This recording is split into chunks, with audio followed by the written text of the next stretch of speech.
नमस्कार बच्चों, मैं डॉक्टर अशोक कुंवर शेखावत, सहायक आचार्य संस्कृत विभाग, ऋग्वेद के विश्वेदेवा सूक्तम को लेकर के आपके समक्ष उपस्थित हुई हूँ। आज हम लोग विश्वेदेवा सूक्त को पढ़ेंगे जो आपके द्वितीय वर्ष के पाठ्यक्रम में निर्धारित है। ऋग्वेद के 8वें मंडल का ये 58वां सूक्त है। इसके ऋषि जो है वो काण्व मैध्य है और इसका छंद त्रिष्टुप है। इसमें 3 मंत्र हैं और तीनों ही मंत्रों में विश्वेदेवा जो देवता हैं इस सूक्त के उन देवता से प्रार्थना की गई है। हम जानते हैं, पूर्व में बात कर चुके हैं कि जो वैदिक काल में जिन देवताओं की उपासना की गई है वो वस्तुतः वो सर्वव्यापी परम तत्व है, जो मूल सत्य है, जो अलग अलग डिवाइन पावर्स के रूप में इस संसार को संचालित करने में, इस सृष्टि का संचालन में, निर्धारण में और इसको धारण करने में जो अपनी अपनी भूमिका जो है वो निभा रहे हैं और जिनकी वजह से ये ब्रह्मांड निर्धारित संचालित होता है। तो वो जो डिवाइन पावर्स हैं, जो देवत्व शक्तियाँ हैं, उन शक्तियों की प्रार्थना, उनकी विलक्षणताएं, उनकी विशेषताएं और उनके संरक्षण के उपाय, उनका सम्मान, ये सब मंतव्य जो है वो वैदिक ऋषियों के हैं, ऐसा मेरा मानना है। ऐसी मेरी अपनी व्याख्या है कि जो दैविक शक्तियाँ हैं जो इस ब्रह्मांड के धारण करने के लिए या उसके अस्तित्व के लिए अपरिहार्य हैं, वही दैविक शक्तियों की उपासना और उनके संरक्षण के उपाय ही ऋग्वेद के मंत्रों के और सूक्तों के लक्ष्य है, उद्देश्य है। उस मूल तत्व, उस मूल सत्य तक पहुंचना और वो जो विश्वव्यापी तत्व है, परम तत्व है, उसकी खोज, उसकी पहचान, उसकी स्तुति और जो है उनसे निवेदन, ये सब लक्ष्य है यहाँ। तो यहाँ हमारा जो ये सूक्त है विश्वेदेवा सूक्त, उसमें विश्वेदेवा जो देवता हैं, जो वस्तुतः संपूर्ण वेशों में एक है लेकिन भिन्न भिन्न रूपों में प्रकट होता है, उसकी बात यहाँ पर की गई है।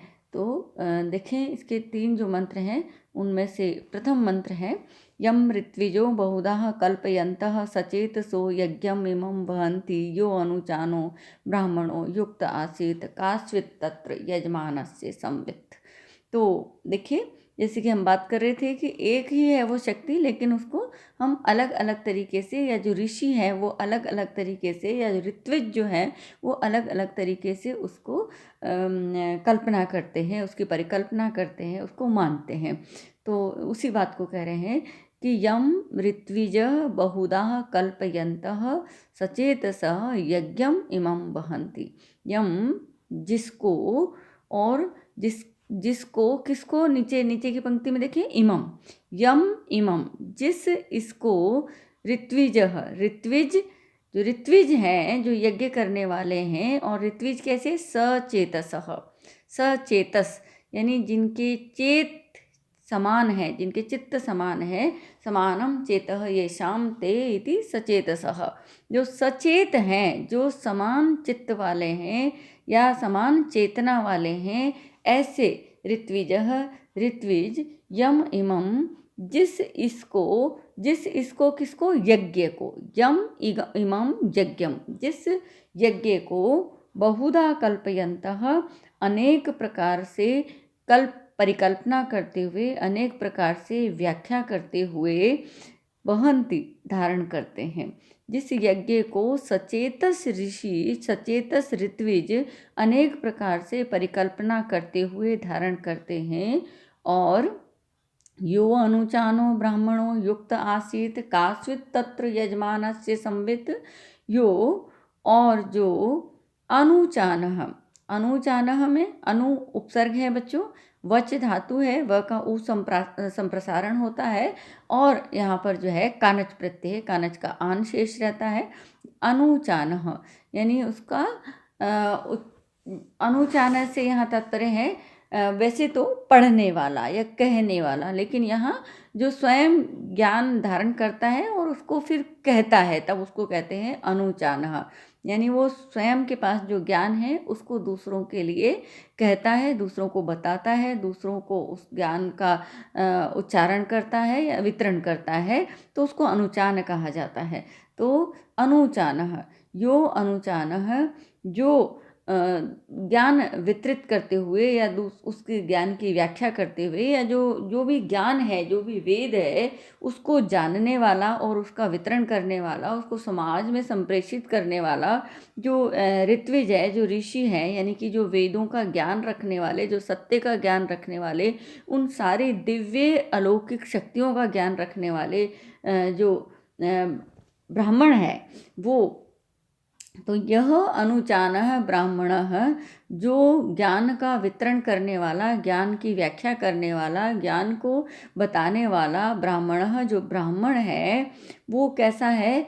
युक्तः आसीत्, जो युक्त होता है, तत्र वहाँ यजमानस्य संवित्, यजमान का जो ज्ञान है, संवित् यानी जो सम उपसर्ग है और जो है यहाँ विद धातु है ज्ञान के अर्थ में, और क्विप प्रत्यय है जिसका पूरा लोप हो जाता है, तो संवित, संवित मतलब ज्ञान, उसका जो ज्ञान है वो का स्वित कैसा होता है? स्वित जो है वो प्रश्नवाचक है और अव्यय पद है, तो का स्वित कैसा होता है? कैसा अलौकिक होता है, कैसा अनोखा होता है।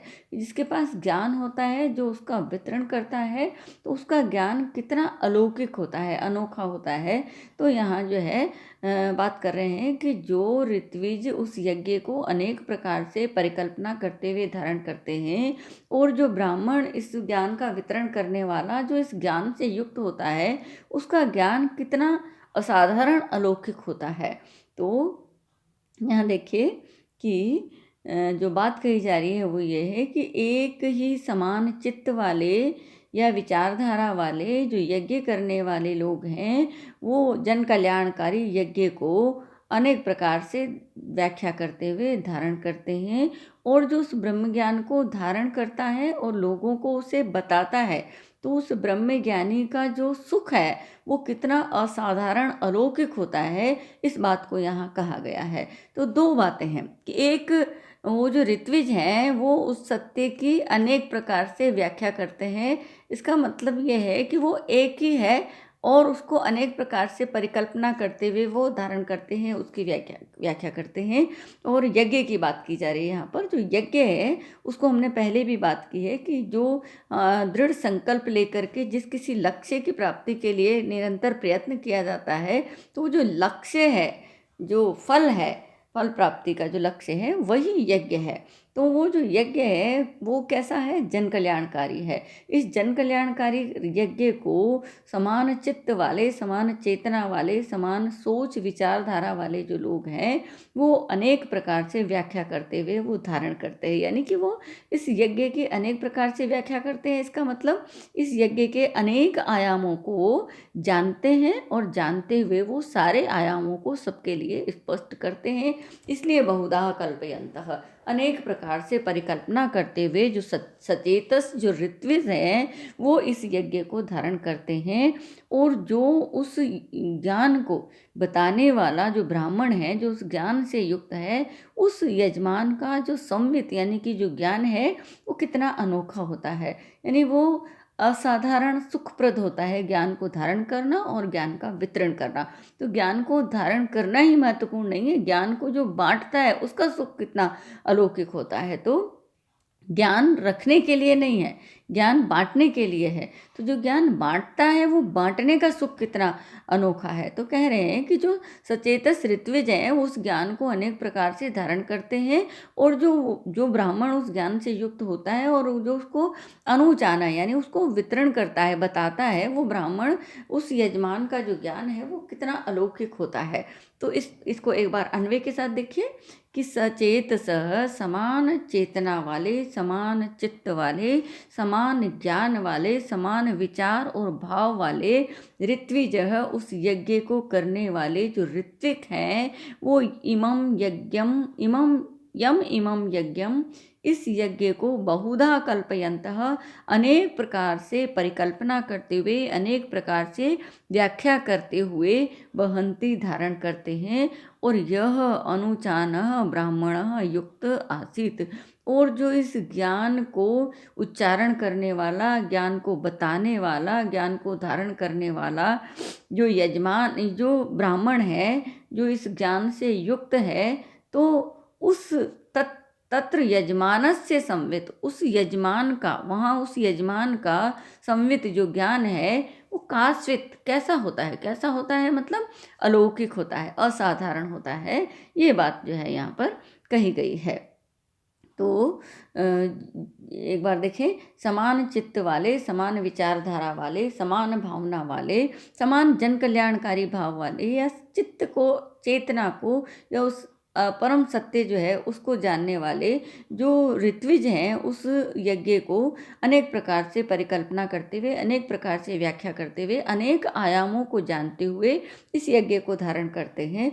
और जो इस यज्ञ को जो ज्ञान को और यज्ञ को बोलता है, बताता है, व्याख्या करता है, वितरण करता है, जो ब्राह्मण उससे युक्त होता है, तो उस यजमान का जो ज्ञान है वो कैसा अनोखा होता है, कितना सुखप्रद होता है।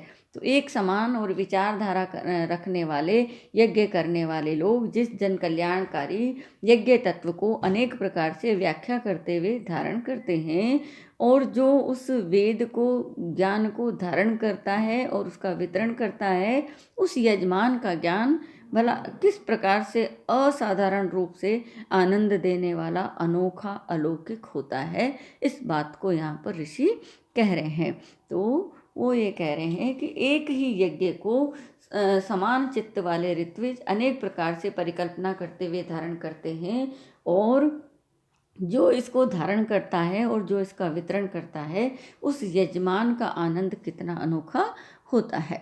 तो यहाँ जो है संवित में सम उपसर्ग है, विद धातु है, और क्विप प्रत्यय सर्वापहार उसका लोप हो जाता है। संवित का मतलब है यहाँ पर ज्ञान। तो इस मंत्र में कहा गया, समान चित्त वाले ऋत्विज जन कल्याणकारी यज्ञ को अनेक प्रकार से व्याख्या करते हुए धारण करते हैं, और इस ज्ञान को धारण करने वाला जो ब्राह्मण है, उस यजमान का आनंद जो है वो अनोखा होता है, अलौकिक होता है। कैसा होता है? अलौकिक होता है। तो इस प्रकार से ये पहला मंत्र। अगला मंत्र देखें, एक एव अग्निर्बहुधा समिद्धः, एक एव सूर्यो विश्वमनुप्रभूतः, एकेवोषः सर्वमिदं विभात्येकं वा इदं विबभूव सर्वम्। तो एक एव अग्निर्बहुधा समिद्धः, एक ही अग्नि अनेक प्रकार से समिधा युक्त है, अनेक प्रकार से प्रज्वलित है। एक ही अग्नि अनेक प्रकार से प्रज्वलित है। इसका मतलब अग्नि एक ही है, लेकिन वो अलग अलग वस्तुओं में, अलग अलग प्राणियों में, अलग अलग स्थानों पर अलग अलग रूप में दिखाई देती है, लेकिन वस्तुतः अंततोगत्वा अग्नि एक ही है। यानी कि इस संपूर्ण पांचभौतिक सृष्टि में अग्नि तत्व जो है वो सब और सर्वव्यापी है, सभी जगह विद्यमान है, लेकिन वो अलग अलग जगह, अलग अलग रूप में है। जैसे हमारे शरीर में अग्नि है, जैसे सूर्य भी अग्नि है, जैसे जल में अग्नि है, इसीलिए जल से जो है विद्युत उत्पादित होती है। जैसे वायु में अग्नि है, जो वायु से अग्नि जो है उत्पादित होती है। जैसे जंगल में जो आग लगती है तो वो लकड़ी में अग्नि है, दावानल है, पत्थर से अग्नि उत्पन्न होती है। इसका मतलब है कि अग्नि सब तरफ है, अनेक रूपों में है, अलग अलग रूप में है, वो एक ही अग्नि है। एक एव अग्नि, एक ही अग्नि, बहुधा अनेक प्रकार से, समिद्धः प्रज्वलित है, अनेक प्रकार से प्रज्वलित है। यानी एक ही अग्नि अनेक प्रकार से जल रही है। एक ही अग्नि जो है इस ब्रह्मांड में अलग अलग रूप में सब में विद्यमान है। जो अग्नि सूर्य में भी है, वो चंद्र में भी है, वो समस्त जो ग्रह, नक्षत्र, ये जो त्रिगुणात्मिका सृष्टि है पंचभौतिक, उसमें, जड़ में, चेतन में एक ही अग्नि है, वो अनेक प्रकार से प्रज्वलित है। यानी अग्नि तत्व एक है। मूल जो बात ऋषि कहना चाहते हैं वो ये है कि अग्नि एक ही है, लेकिन वो अलग अलग प्रकार से प्रज्वलित है, यानी अलग अलग रूपों में वो विराजमान है। एक एव सूर्यो, एक ही सूर्य है जो विश्वम अनुप्रभुतः, जो संपूर्ण विश्व में जो है वो प्रकाशित हो रहा है। तो एक एव सूर्यो, एक ही सूर्य जो है जो है संपूर्ण विश्व में अलग अलग रूप में जो है वो प्रकाशित हो रहा है। तो प्रभुतः, तो अलग, प्र उपसर्ग है, भू धातु है और त प्रत्यय, इसलिए इसका एक मीनिंग ये हो सकता है कि उत्पन्न होना, अस्तित्व में आना, दिखाई देना, प्रभुत। और इसका अर्थ जो है वो चमकना भी हो सकता है। तो एक ही सूर्य है जो अलग अलग रूपों में जो है वो प्रभुत है, यानी दिखाई देता है, यानी कि विद्यमान है, यानी कि वो चमकता है। एकेव उषा सर्वम इदम विभाति, और एक ही उषा है, एक ही जो दिव्य ज्योति है जो सर्वम विभाति, सबको प्रकाशित करता है। एक ही दिव्य ज्योति है, एक ही उषा है जो सबको प्रकाशित करती है। और एक व इदम सर्वम बभूव, और एक ही है जो इन सब में विद्यमान है, यानी कि एक ही सत्य है जो इस संपूर्ण ब्रह्मांड में विद्यमान है। इसका मतलब ये है कि सत्य एक ही है, वो जो परम शक्ति है वो परम शक्ति एक ही है, लेकिन अलग अलग वस्तुओं में वो विराजमान है, रूप अलग दिखाई देता है, लेकिन वो संपूर्ण जो विश्व में व्याप्त शक्ति है वो एक ही है। तो एक एव अग्नि बहुधा समिद्ध, एक ही अग्नि अनेक प्रकार से प्रज्वलित है। एकः सूर्यो विश्वम अनु प्रभुतः, एक ही सूर्य इस विश्व में प्रकाशित हो रहा है। एक एव उषा सर्वम इदम विभाति, एक ही जो उषा है, जो प्रातःकालीन जो कांति है, ज्योति है, वो सबको प्रकाशित करती है। और एकम वा इदम सर्वम विबभू, और वो एक ही है, एक ही तत्व है जो सबको जो है व्याप्त किए हुए है। वी बभूव, जो सब तरफ प्रकाशित होता है। वी उपसर्ग है, भू धातु है, और वी बभूव यानी उस अस्तित्व में आता है। एक ही है सत्य जो कि अलग अलग रूपों में अस्तित्व में आता है, यानी कि वो रूप अलग अलग दिखाई देते हैं, लेकिन जो मूल जो तत्व है वो एक है। यही यहाँ पर कहना चाह रहे हैं। अग्नि एक ही है, अनेक रूपों में प्रज्वलित हो रही है। सूर्य एक ही है, वो सबको प्रकाशित करता है। उषा एक ही है जो दिव्य ज्योति है, जो सबको प्रकाशित करती है। और एक ही वो तत्व है जो सभी रूपों में अस्तित्व में आता है, यानी कि संपूर्ण विश्व को एक ही तत्व ने व्याप्त किया हुआ है। तो अग्नि एक है, सूर्य एक है, उषा एक है, और वो तत्व जो है वो एक ही है जो सब में विराजमान है। तो यहाँ जो है एकम वा इदम विबभूव सर्वम, जो एक ही जो है वो तत्व है जो सर्वत्र व्याप्त है। तो यहाँ अग्नि, सूर्य, उषा, ये जो बात ये कह रहे हैं कि ये सब एक है। तो जो परम तत्व है, जो ब्रह्म तत्व है, जो मूल सत्य है, जो रित है, वो सब एक ही है।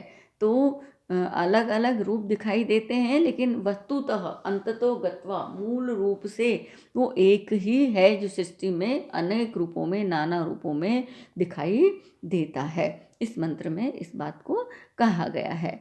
और अगला मंत्र देखें।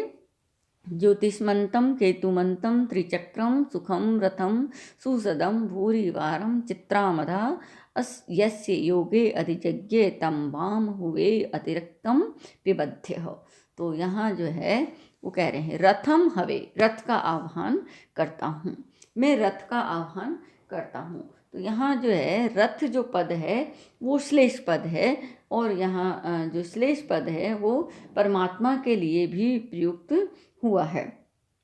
जो हमारा संचालन करने वाला जो रथ है वो परमात्मा है, जो इसको गति प्रदान करता है, जो हमें हमको यानी कि जो आत्मा है उसको ले जाता है, वो रथ है। तो यहाँ परमात्मा के लिए भी रथ का प्रयोग किया गया है। तो उस रथ को हवे मैं आह्वान करता हूँ, उस परमात्मा को मैं आह्वान करता हूँ।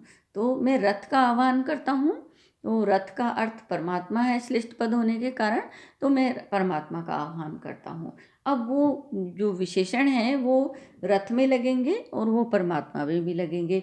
तो विशेषणों को देखें आप कि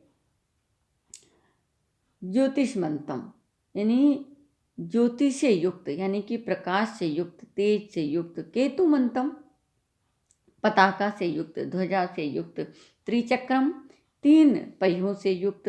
सुखम सुख देने वाले। सुसदम यानी जो बैठने का स्थान है वो सुंदर है, सुंदर आसन वाले, उत्तम आसन वाले, भूरी वारम, और बार बार जिसको वर्ण किया जाता है, ऐसे ऐसे रथ को हुए आमंत्रित करता हूँ। योगे, जिसके योग में, जिसके मिलने पर चित्रावधा, कामना करने योग्य जो धन है वो, यानी कामना करने योग्य जो धन है उसको वो हमको जो है वो अधिजज्ञ उत्पन्न होता है, प्राप्त होता है। तो चित्रामधा अधिजज्ञ यानी धन प्राप्त होता है। कैसा धन? जो भी चाहे वो धन प्राप्त होता है। तो और अतिरिक्तम विविध्य, तो अतिरिक्तम यानी ज़्यादा, अतिरिक्त यानी और ज़्यादा, बहुत ज़्यादा जो है सींचे गए, पिबध्य पीने के लिए, वाम आप सब लोगों के लिए, तम उस ज्योतिष्मंतम ज्योति से युक्त, केतुमंतम पताका से युक्त, त्रिचक्रम तीन चक्रों से युक्त, सुखम सुख देने वाले, सुसदम उत्तम आसन से युक्त, भूरी वारम अनेक बार जो है वो धारण किए गए, वर्ण किए गए, रथम रथ को हुए मैं आह्वान करता हूँ। यस्य योगे, जिसके प्राप्त हो जाने पर, चित्रामधा अधिजज्ञ, तो जो हमारा इच्छित, जो कामना किया हुआ, जो वांछित जो ऐश्वर्य है वो उत्पन्न होता है, वो हमको प्राप्त होता है। तो मैं उस परमात्मा का आह्वान करता हूँ। और जो है अत्यधिक सींचे गए, पिबध्य पीने के लिए, यहाँ जो पीने की बात की है, यहाँ पर सोम की बात की गई है, यानी कि अमृतत्व की बात की गई है। तो हम पीना किसे किसे पीना है, कि वो जो अमृतत्व है, जो मूल तत्व है, जो परम व्यापी तत्व है, उसको पीना है, उसको धारण करना है, अमृतत्व को धारण करना है, परम तत्व को धारण करना है। तो यहाँ पर आपके पीने के लिए मैं उस परम तत्व का आह्वान करता हूँ, आपके धारण करने के लिए मैं उस परम तत्व का आह्वान करता हूँ।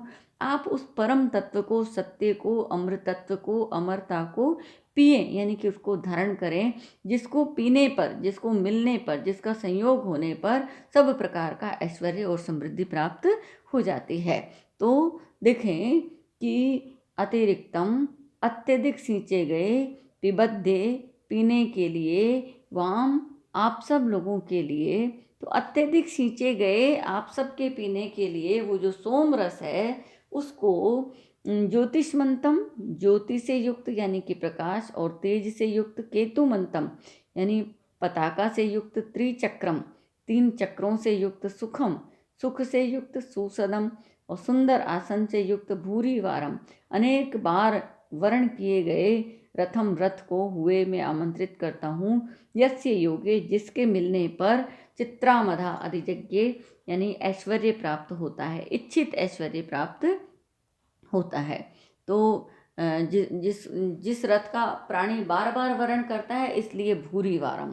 तो भूरी वारम अनेक प्रकार से बार बार वर्ण किए गए, सुसदम सुंदर आसन से युक्त, सुखम सुख देने वाले, त्रिचक्रम तीन चक्रों से युक्त, केतुमंतम पताका से युक्त, ज्योतिष्मंतम ज्योति से युक्त, तम रथम उस रथ को मैं हुए आह्वान करता हूँ, जो कि आपके पीने के लिए, अतिरिक्तम पिबध्य आप सबके पीने के लिए, अत्यधिक सींचे गए जो सोम रस है उसके पीने के लिए, आप सबके प्रकाश और तेज से युक्त, पताका वाले, तीन चक्रों वाले, सुख प्रदान करने वाले, सुख पूर्वक सरल उत्तम आसन जिसमें है, बार बार जिसका वर्ण करते हैं प्राणी, ऐसे रथ को मैं आह्वान करता हूँ। अर्थ दूसरा अर्थ ये है, ऐसे परमात्मा को मैं आह्वान करता हूँ, जिस परमात्मा के मिलने पर अथवा जिस रथ के मिलने पर जो हम चाहते हैं वो हमको प्राप्त होता है। यानी कि वो परम तत्व का ज्ञान यदि हो जाता है, अमृतत्व की प्राप्ति यदि हो जाती है, उस परम सत्य का ज्ञान यदि हो जाता है, तो हमको सब प्रकार का ऐश्वर्य जो हम चाहते हैं वो मिलता है, ऐसा ऋषि कहना चाहते हैं। लेकिन जब तक हमें सत्य का ज्ञान नहीं होता, जब तक हमें विश्व के उस अनेक रूपों में जो एक रूप है वो एक रूप दिखाई नहीं देता, तब तक उस बाह्य आवरण के कारण, उस विविधता के कारण, उस असत्य के कारण जो है दुखों की प्राप्ति होती है। जब सत्य की प्राप्ति हो जाती है तब सब प्रकार के सुख और ऐश्वर्य प्राप्त हो जाते हैं। ये जो है मूल मंतव्य ऋषि का है। तो यहाँ देखें कि अत्यधिक सींचे गए उस सोम को पीने के लिए आपके लिए उस प्रकाश से युक्त, पताका से युक्त, 3 चक्रों से युक्त, सुख से युक्त, सुंदर आसन से युक्त, अनेक प्रकार से वर्ण किए जाने वाले उस रथ को अथवा परमात्मा को मैं आह्वान करता हूँ, जिसके मिलने पर सब सुख मिल जाते हैं, जिसके मिलने पर सारे ऐश्वर्य मिल जाते हैं। तो यहाँ पर ऋषि जो है वो जो राष्ट्र है, जो मनुष्य है, उसको कह रहा है कि आप सबके कल्याण के लिए मैं परमात्मा का आह्वान करता हूँ। जो परमात्मा कैसा है? ज्योतिष्मान है। जिस परमात्मा का स्वरूप कैसा है? वो तेज स्वरूप है, वो प्रकाश स्वरूप है। और केतुमंतम, उसमें पताका है। प्रत्येक जो रथ होता है उसकी पताका होती है, और वो पताका जो होती है वो प्रतीक होती है। तो ये जो परमात्मा का जो रथ है उसकी पताका है, उसकी ध्वजा है।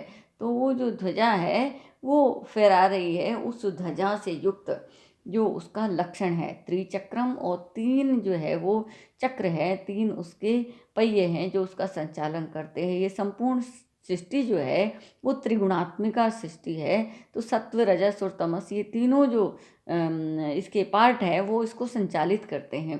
कि प्रत्येक जो क्रिया करने वाला जो तत्व है वो इन 3 त्रिगुणों से युक्त होता है। तो संभवतः वो 3 चक्रों की बात यहाँ कर रहे हैं। और परमात्मा का स्वरूप कैसा है? सुख स्वरूप है। यानी वो जब मिलता है तब सुख मिलता है। तो रथ जो मिलता है तो सुख मिलता है। सुसदम सुंदर सदन है, या सुंदर बैठने का आसन है, और जिसका अनेक बार बार बार वर्ण किया जाता है।